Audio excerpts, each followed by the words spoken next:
Dabhoi Vadodara road પર કારમાં અચાનક આગ લાગી મોટી દુર્ઘટના ટળી।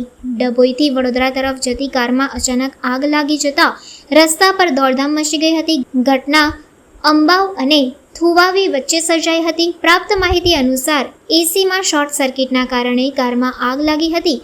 આગ ઝડપથી ફેલાતા કાર પૂરી રીતે સળગી ઉઠી હતી। જો કે કાર ચલાવી રહેલા ચાલકે સમય સૂચકતાથી નિર્ણય લઈ કારમાંથી બહાર આવી જતા તેનો આબાદ બચાવ થયો હતો। ઘટના સમયે રોડ પર ટ્રાફિક જામના દ્રશ્યો પણ સર્જાયા હતા અને વાહન ચાલકોમાં એક ક્ષણ માટે ચકચાર મચી ગઈ હતી।